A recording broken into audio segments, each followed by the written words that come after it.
Guru Purnima, the heart of Bharat, the heart of Bharat और भारतीय culture.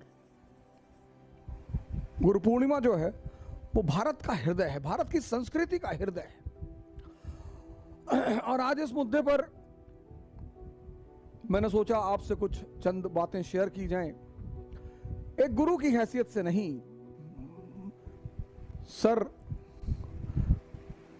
इतना बड़ा अपराध मैं नहीं कर सकता, लेकिन मेरे गुरु ने जो मुझे सिखाया, जो मेरी जिंदगी में परिवर्तन आए, मैं जिस परिवर्तन के रास्ते पे बढ़ रहा हूं, तो मेरा उद्देश्य होता है कि मैं अपने मित्रों को, मैं अपने भाइयों को, मैं अपने बहनों को उस चीज को साझा करूं। भला एक जमीन से शुरू हुई कहानी निरंतर आगे बढ़ रही है। कभी सौभाग्य से आप हमारे शहर के लोगों से मिलेंगे, गोंडा शहर के, तो वो बड़ी तारीफ करेंगे हमारी, आज भी करते हैं सर, उसमें उनका दोष नहीं है सर।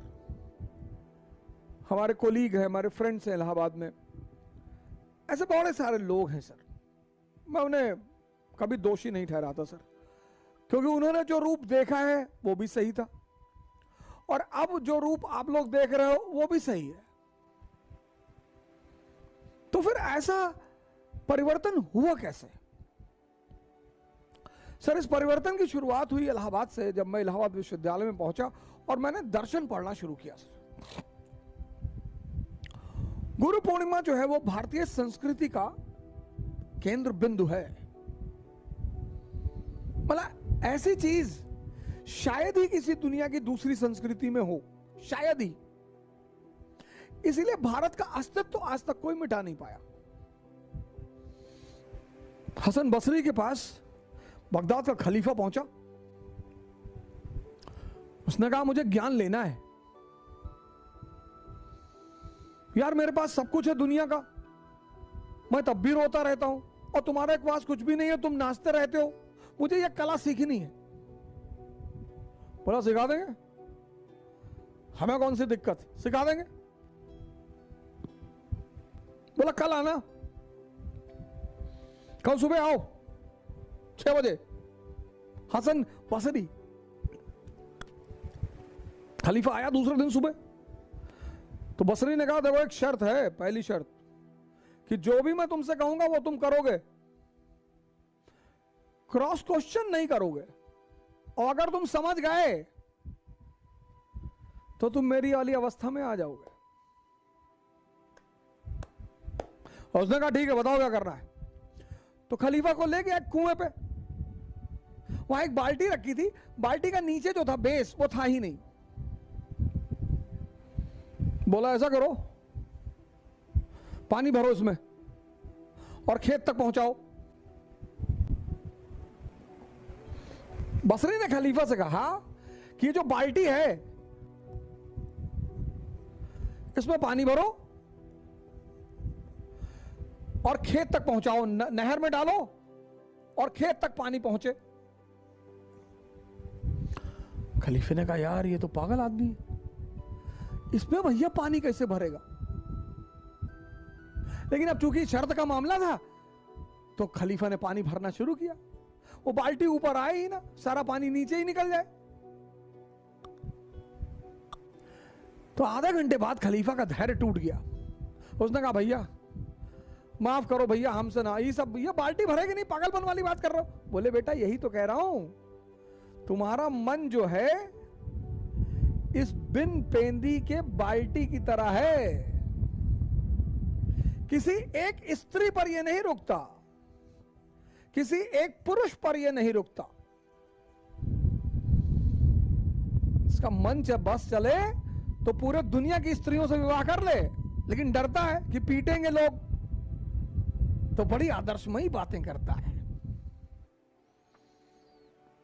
यार। दूसरे की स्त्री को नहीं देखना चाहिए, और खुद आंख फाड़ के देख रहे। अरे भैया हम पैसे के पीछे नहीं भागते, तुम भाग भी नहीं पाओगे ना। पैसे और स्त्री के पीछे भागना एक ताकतवर आदमी का काम है। तुम अपने पीछे तो भाग ही नहीं पाते, उसके पीछे कैसे भागोगे? तो आपकी जो एनर्जी है उसको ये सब चूस लेता है, तो आपकी एनर्जी आपके गोल तक पहुंच ही नहीं पाती। आपको पता ही नहीं चलता कि आप पर डे, आप देखो रात में, शाम को, आज हमारे जो मित्र हैं, भाई बहन हैं, वो क्यों इतना नशा कर रहे हैं? रात में नींद नहीं आती, क्योंकि ये जो है ये सारी एनर्जी को चूस लेता है, सारी। उस एनर्जी को जहां जाना है वो पहुंचती ही नहीं। तो जब एनर्जी अपने गोल तक नहीं पहुंचती तो अचीवमेंट कुछ होगा ही नहीं। भारत यानी ज्ञान, गुरु यानी प्रकाश। भारत की संस्कृति का सबसे अहम हिस्सा है गुरु, और हम लोगों ने उसे छोड़ दिया। और मैं आपको बताऊं सरकार साहब लोग, अगर गुरु मेरे जीवन में नहीं होता तो या तो मेरा एनकाउंटर हो गया होता, और या कहीं मैं भीख मांग रहा होता। इसी बात से प्रेरित होकर, भावना में बहकर कबीर तो एक्सट्रीम पे चले गए। गुरु गोविंद दो खड़े काको लागू पाए, और बलिहारी गुरु आपने गोविंद देव बताए। कबीर तो एकदम इमोशनल हो गए हैं कि नहीं नहीं, अगर भगवान और गुरु दोनों खड़ा, मैं पहले गुरु का पैर छूंगा, क्योंकि तुम अगर नहीं होते तो इसका तो पता ही नहीं चलता। तो मैं भारत के सभी लोगों से, विशेषकर युवाओं से हाथ जोड़कर रिक्वेस्ट कर रहा हूं कि कृपया इस परंपरा को कायम रखें और गुरु बनाएं। बड़े सारे लोग हैं सर, बड़े गुरु हैं, सदगुरु हैं,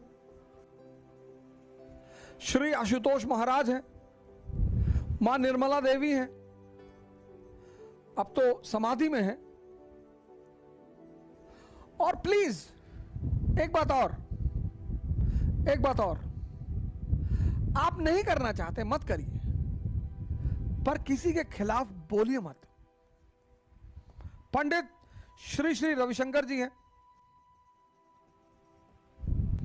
आदि एटसेट्रा, किसी को भी पकड़िए सर, अंधकार से बाहर निकलिए सर, रोशनी की तरफ बढ़िए, और या तो अशोक की तरह चमकिए या बुद्ध की तरह, नहीं तो बबलू और पिंटू की तरह तो जी ही रहे हो। बबलू, पिंटू, गुड्डू, इसकी तरह तो जी ही रहे हो सर, इसकी तरह तो जी ही रहे हो। या तो अशोक बनकर चमको या बुद्ध बनकर। जय हिंद।